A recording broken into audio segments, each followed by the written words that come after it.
I spoke with Misha and he suggested a solo in Blood Eagle. Let's take a listen.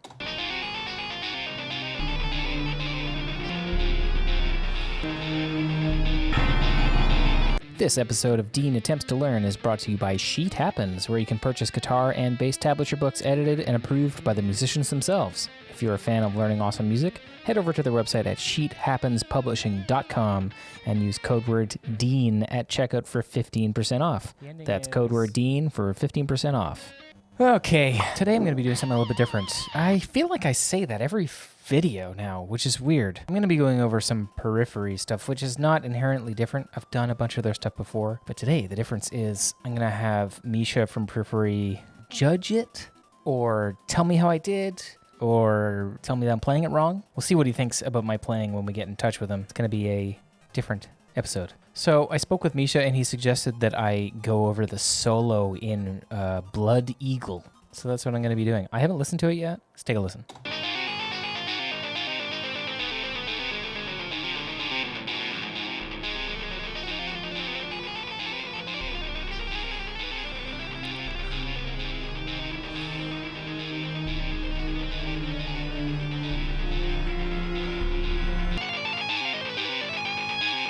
Oops.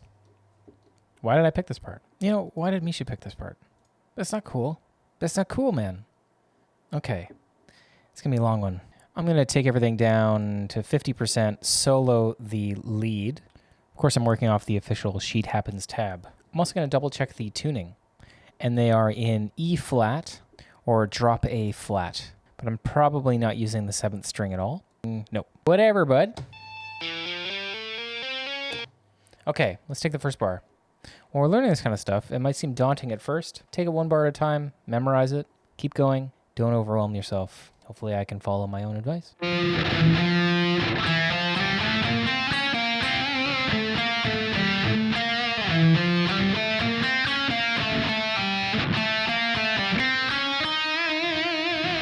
What a cool part immediately.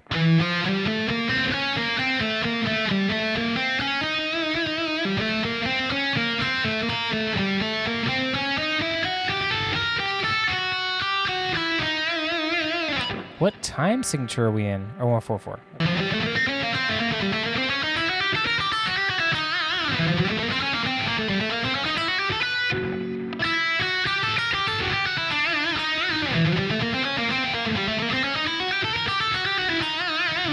All right, let's give it a shot. Oops.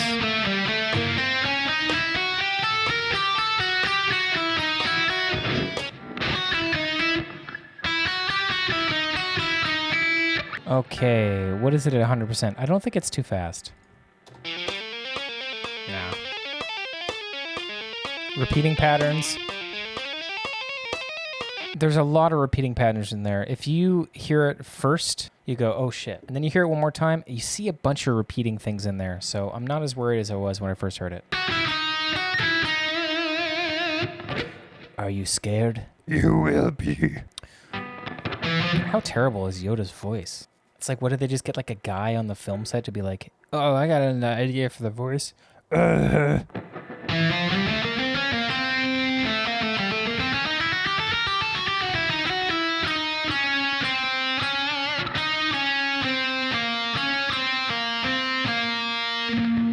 Okay, I'm about halfway through this intro. I don't want to look at the tab when I'm playing it because it's not going to help me memorize it.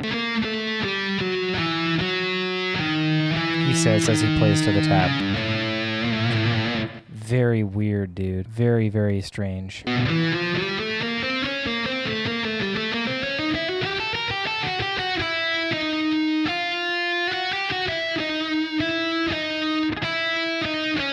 Fuck.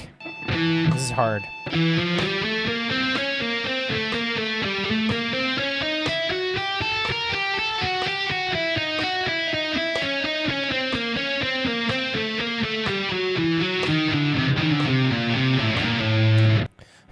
I can probably effectively sight read the tab there. It's not going to help me too much. Memorizing it, getting up to speed might be tough, but let's try it again.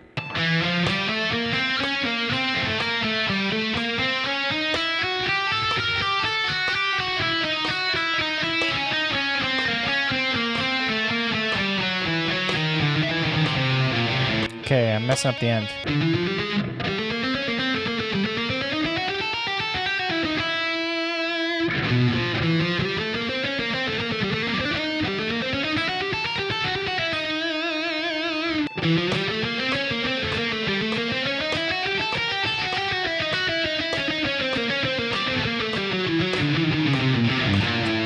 Oh my god, I can never get that ending. Let's move on a little bit.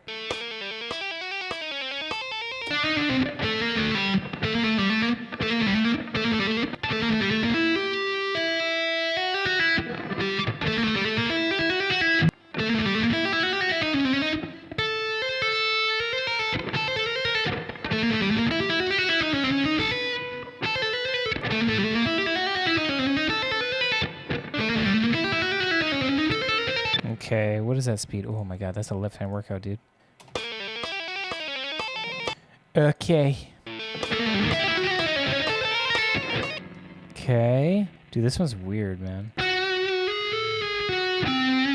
Maybe I should just record a version of myself playing this at a quarter speed to the solo and then speed it up 4 times and show it to Misha and be like, here you go. I don't have any confidence that I can learn this entire thing in one sitting. It's wacky. I'm going to get some takeaways from it, but there's no way that I'm going to be able to get the whole thing. It's definitely a cool solo, dude.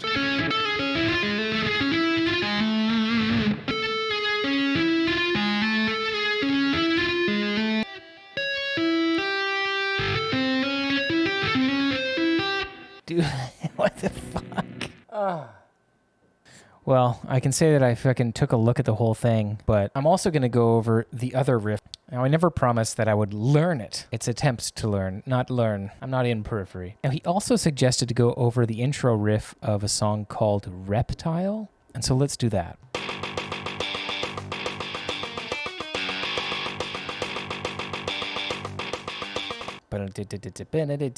They're in a really strange tuning. G, G, C, F, A, D. Full step down, drop G. If I go to drop A, then I can play it on a 7th string.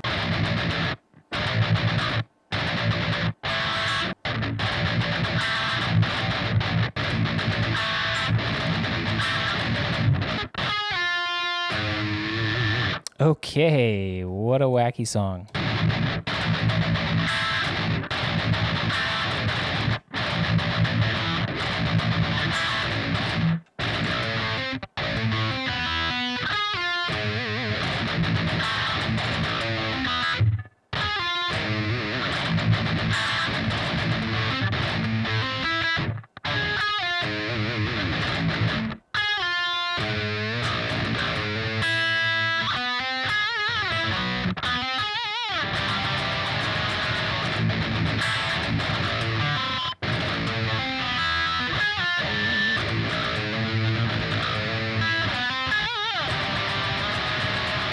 Oof. All right, guys. Well, the next thing you're going to see is my conversation with Misha. We're going to go over some of these concepts. If I was to grade myself on my performance on this video, I would give myself a big fat F. So let's see what Misha says about my grade. I don't know. Hey. Hey, can you hear me? Yeah, I can hear you. All right. How's it going? What's up, dude? Can you hear me here? Yeah, I really can. For some reason, this is not outputting to my headphones. That'll happen. Yeah, dude, you're all sick and I'm all shot. Oh, for sure. That's actually the name of the show. Yeah. You're all sick. Yeah. And I'm all shot. Oh, for sure. Thanks for playing. So I have here Misha Mansoor, guitarist of Periphery. What's Hello, going on, buddy? I'm the only guitarist in the band. Yep. The only one that matters. You got all the good other one? guitarists. Good for you? Yeah, all other guitarists in the band have been fired or quit due to, well, just harassment, mainly from you, is what I've kinda heard. Yeah. Well, you know, their lawyers are saying different things from my lawyers. Oh, okay. First off, I don't think we've actually ever met in person, but we have some friends in common. We toured with your sound guy, Alex Marquez, back in like 2013. Never heard of him. Oh, dude, I meet a lot of people. Okay, I'm so sorry. So like, I'm sure there's a dude out there who's like, oh, I toured with you for a decade. You know? Right. If you're talking about sound guy, then yes, then I do know sound guy. No, I love Marquez. Aren't we all kind of sound guys? Well, I am the sound guy. Okay. You know? So the ego comes out immediately. Ego, I think I'm very humble, and everyone tells me how humble I am, and my mom tells me I'm super humble. I gotta say, we're not gonna get very far in this. No, we're not. We have a couple friends in common, but one thing I do know about you, and I think we're about the same age. I think you're maybe 2 or 3 years older than me. I'm 46. Oh, yeah, I'm 48. So. Oh, you're 48? Okay, well, there you go. So guess correctly. You were pretty active on the Meshuggah forum. Oh, yeah. I was a lurker on the Meshuggah forum. Yeah, I would go there every single day, check through everything. So that's so funny, man. Like, because nobody knows that forum. Like, it was just, I loved Meshuggah. But I still do. I still love them just as much. But, like, you probably remember back then, like, how hard it was to have, like, friends who were into metal. Like, you were probably that annoying metal friend to your group of friends. They're like, oh, yeah, like, I don't know. I'm projecting here, but I was. And they're like, oh, you know, they're all sweet about it, but it's like, you know, I couldn't talk to people about metal and have them actually care. And then you find a forum where everyone loves, like, your favorite band. It's like, oh, we can talk about stuff. This is great, you know? Yeah. That was a forum where Tesseract and Chimp Spanner and you with the alias Bulb. Yep. Very active on there. And that was really inspiring for me because I would listen to you guys post stuff. And I mean, like I said, I'm a bit younger than you. So like I was a big fan, but I wasn't into recording myself back then. I just had this big hurdle in my life trying to record myself for some reason. It just took me so long to get to do it. I think it was like getting the interface, figuring, and then I would get frustrated. And it's a lot. And I've seen a lot of people. Tosin is finally, after like 15 years of friendship, started to finally, I mean, he's been watching me record this whole time, you know? Yeah. And like, I'm like, oh, you should get into this. He's like, yeah. But like, he's finally starting to get into it, and he's sick at it. And I'm like, this is what I've been trying to tell you all along. But, you know, it's a process. You can't, you know, we're stubborn. Yeah. It did take me quite a while. And I have plenty of students that hit the same kind of roadblock. I mean, when I was teaching full time, I would have lots of students come in and be like, I want to get into recording and I have this thing, but the thing won't work and I don't know what to do. And I plug it in and it doesn't work. And they get so frustrated. It can be super frustrating. I think I got into it despite the frustration because I was just like, I can record myself and not rely on anyone else, which was like kind of a new thing back then. It was like you couldn't really record yourself without going to a studio or having a friend, you know, something. And it's like now I can just lock myself in my room and make music, and that's kind of what I did. But dude, it is absolutely frustrating. I get that for sure. Yeah. That brings us to the riffs that you suggested for me today. So I texted you a few days ago and I said, hey, what parts should I take a look at? And you suggested a couple sections from the most recent tab book, Hail Stan. That's available on sheethappenspublishing.com. I don't want to spend too much time actually playing the guitar. I'm trying to transition out of playing the guitar in this channel to talking about the guitar. It's a lot easier. There's a lot less pressure on me to play properly. So one of the things you suggested was the Blood Eagle solo. You're self-admitted, not really a theory guy. Is that correct? No, I don't really know. I have a strong ear, and it's always prevented me from like learning any theory. I have a lot of friends who know theory, and every time they try to teach it to me, it's just in one ear and out the other because I just go on instinct, whatever sounds good kind of deal, you know? I'm going to go through this quick run, and I just want to get your hot take. You ready to do a hot take? Bear with me here as I fucking butcher your music. Sorry about this.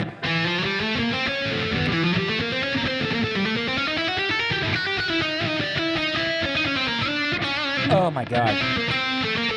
I tried memorizing this, dude, and I was like, You know why you're having trouble? How about I do the non-lazy thing and just switch to 7 so I can show you? Sure. You know, I have noticed this sort of happen. It's like I will write stuff that's kind of just in a position, given the tuning and given everything, makes a lot of sense. But if you were to hear the notes and sort of transpose it to some other instrument or tuning, then it's like, what the hell is it? Like, it doesn't make any sense at all.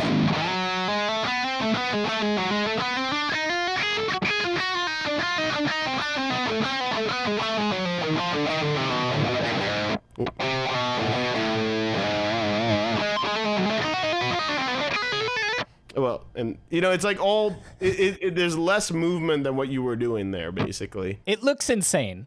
It's jamming around like this whole half scale. Yeah. Like whole step, half step.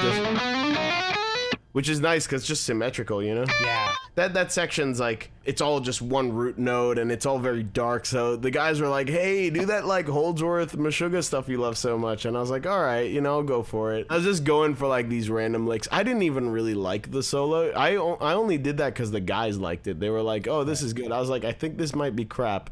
And they're like, no, we're keeping that. And I'm like, okay, like if you guys insist. But like, I didn't actually think it grew on me after the fact. Now it's the way the song sounds. So I'm happy with it. But at the time, I hated that solo. I think one of the things, too, is when you write a song, you have a part, and it is what it is. You listen to it, and you think about the things you could be improving or changing or not playing or playing, adding to it. And then as soon as the song is out and you play it for an audience, it's no longer yours. Now you're playing a song that they know. And it becomes like something different. There's a threshold that it hits. I don't know if you feel the same way. Well, it's interesting because, you know, one thing I'm very, very bad at is improvisation. But obviously the only way to get good at it is to just do it, right? So I've thought about improvising our solos, and it would probably be a disaster, but it would be also the kind of thing where I'd have to do it and have to improve at it. Like it would be like trial by fire. And I feel like that's probably one of the best ways to learn. But I almost feel like it would be a little too selfish to do that because like some people would just hear like a terrible solo, or some people really would want to hear the song as it was intended to be. I don't know if like fans would really dislike that. Or maybe what I would do is like pick one song where I'd kind of like go for it. That's a cool idea. But at the same time, I don't know if it's a cool idea. I don't know if people would just be like, oh, I just wanted to hear the solo. Just play it the way it's supposed to be, you know? Right. I think if I was good at improvising, it might be a bit of a different story. But like they'd be watching me learn how to improvise, and it could get pretty bad. You know, it could get pretty ugly. I think you're right about like the iconic sort of, here's the solo for the song and I can sing it in my head, and you go see it in live and you're like, I'm ready for this solo. Like, I mean, as a guitar player, and it's totally different. Sometimes I definitely get that like, I wanted to hear the cool solo. Yeah, absolutely. A really important beat they wanted to hit on this is, because I have this feeling with my band Archspire, is that the other guitar player, Toby, has a couple of really strong attributes about his guitar playing that I consider my weakness. I wanted to know if you felt the same. I have a couple riffs in our set where they're a Toby riff. Toby Morelli, the other guitar player, is a small Italian man. He's very nice. And he has an endurance on his pinky like I don't know. It's so insane. He'll just go and go and go with his pinky. Do you have anything like that with any Periphery songs? Yeah, well, with Jake and Mark, the other two guitarists in the band, so I've got two guys that keep me on my toes. Mark has such a unique approach to guitar. I've never seen anything quite like it. I think we've all like kind of influenced each other over the years. Like it's a little bit of like, oh, you're doing that, and then we have to learn each other's riffs, and then it's like, how does that come out now that's been interpreted by you? So like Mark has like turned into this monster riff machine where he uses a lot of like really open strings. And the way I'd put it is Mark's riffs, they sound so fluid and there's a lot of notes coming at you, but they're shockingly fun to play. Right. When I write riffs, it's purely compositional. So sometimes their riffs are a real pain in the ass. They sound right, but they're not really enjoyable to play, and they require a lot of concentration. Mark riffs flow in a way that's just, actually they're a lot easier to play once you get the hang of it, once you understand his moves. Okay. And there's a lot of just reaching for open strings strategically, and he uses that even in his solos at speed to do like really fast picking. Even though I wouldn't call him like an alt picker, like he can do these runs that like I cannot make them sound the same. Right. And he's the absolute master of squeals. Oh, sick. So there's a lot of squeals in Reptile and whatever. It's like, I just kind of let him carry all the weight on that because like I'm probably the worst at it. Jake has some of the most even playing. Like his finger tone and his vibrato and everything about it is just so even and is so consistent. He's just like such a consistent player. So just off the way that they sound, like, and the way that Jake crafts riffs, sometimes his are more like mine where they're like a pain in the ass, but it's just like, how did you come up with that? Like, I don't understand. Right. I can tell they're playing immediately, and I find it very difficult to do the things that they are good at. Like some of Jake's riffs, which the moves will come very naturally to him. I'm like I never really get the hang of it. I'm like, geez, like what are you doing, you know? Definitely, like you said, it keeps you on your toes. You have this technique that, you know, this other dude in your band, he's gonna be writing riffs and he's gonna bust out one where you're like, fuck, I'm so bad at that one thing. Yep. Okay, so we're pretty much out of time here. Thanks for hanging out. It was really cool. I actually feel like we didn't get any of the stuff that I wanted to get done, and I think that's totally cool. I would way rather do that than do the work. Dude, you and I are exactly the same. No. I'll tell you what. We'll just have to do this again. I'd be very happy to do it again. All right. Okay. Cool. Well, we'll do it again. Yeah. Let's do it again. All right. Later, bro. Later. Well, I hope you enjoyed that video. Got many more. Why don't you try this one? And as always, a big thank you to everyone who has joined the Member Shrimp program. For more information, hit join under the video.